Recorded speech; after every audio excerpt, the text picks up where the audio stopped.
Bueno, bienvenidos tanto profesores como estudiantes de la cátedra. Somos el grupo 03, conformado por Paula Andrea Salazar, Luca Lorenzetti, Lourdes María Bagliori y Máximo Ezequiel Garzón.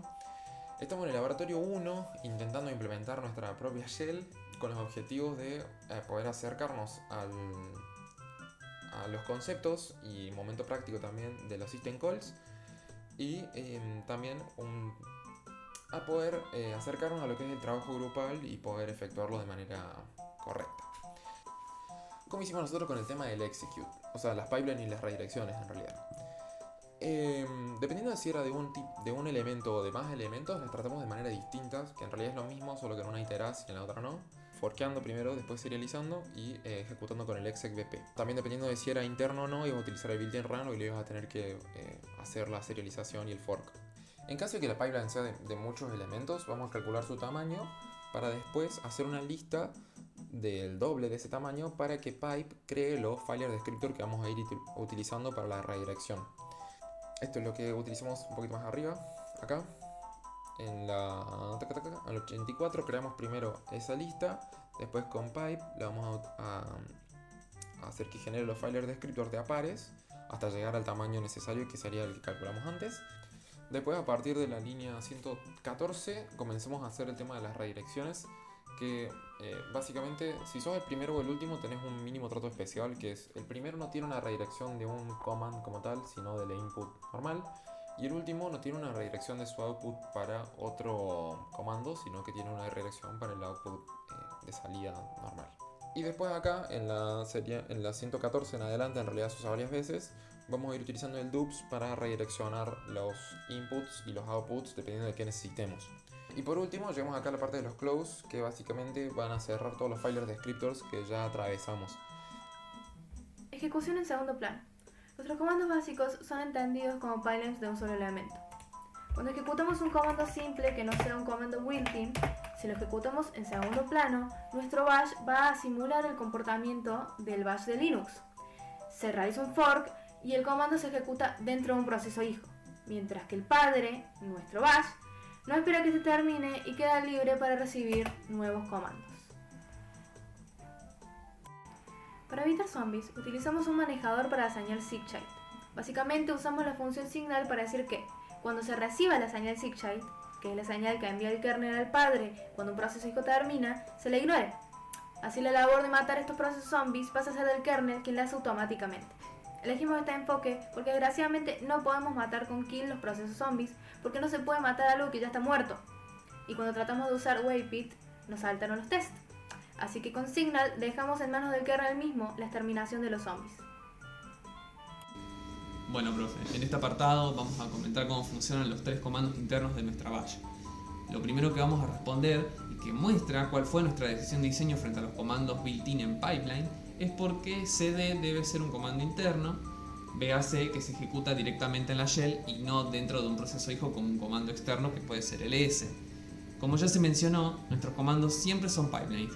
Esto implica que al ejecutar un comando built-in en una pipeline, como por ejemplo cd pipe ls, aunque parezca que cd no se ha ejecutado, en realidad sí se ejecuta en un proceso hijo.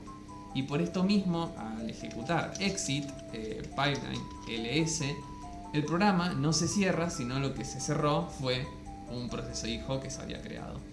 Por todo esto entendemos que debemos separar los comandos built-in individuales del resto para que se puedan ejecutar directamente en el proceso padre, pudiendo efectivamente ejecutar los tres comandos internos pedidos por la cátedra, que son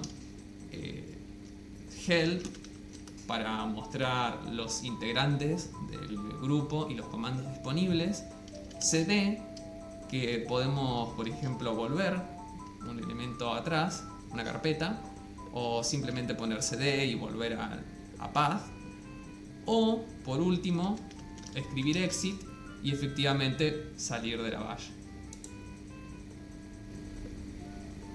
Como discusión técnica en el módulo de implementación de las TAD, tenemos la definición de ambas estructuras y la elección de implementación de ese command y pipeline to stream. Respecto a la estructura de ambas TAD, se puede ver en pantalla que elegimos usar listas enlazadas de glist para evitar implementar nuevamente este tipo de lista Y por otro lado, respecto a las funciones scommand y pipeline-to-string, decidimos no utilizar la función merge dada por la cátedra, sino probar otra implementación que de igual manera garantiza que las funciones tengan un orden de complejidad lineal. Lo que hacen en resumen es recorrer la lista para calcular la cantidad de memoria que se debe reservar. Se verifica además si se tiene que reservar memoria para símbolos extra, se reserva la memoria y luego se agrega a la string cada elemento. Como se puede ver ahora también en la función de pipeline-to-string, esta tiene la misma idea de comportamiento que ese comando string, con la particularidad de que esta función llama a la anterior. Bueno, uno de los últimos puntos a aclarar es el manejo de errores, como bien les voy a mostrar con un ejemplo.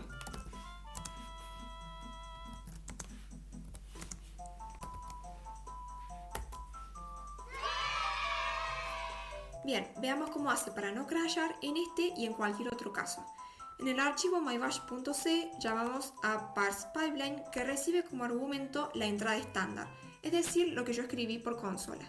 Me voy al parsing.c, donde tengo implementada esta función, que a su vez va a llamar al parseSCommand, que acá es donde ocurre toda la magia. ¿Qué hace esta función? Va a ir recorriendo cada uno de los argumentos del scommand, y cuando encuentre alguno de los piquitos de redirección, voy a querer leer el argumento a continuación, que va a ser o de output o de input, pero al encontrarse con un pipeline va a recibir un argumento null.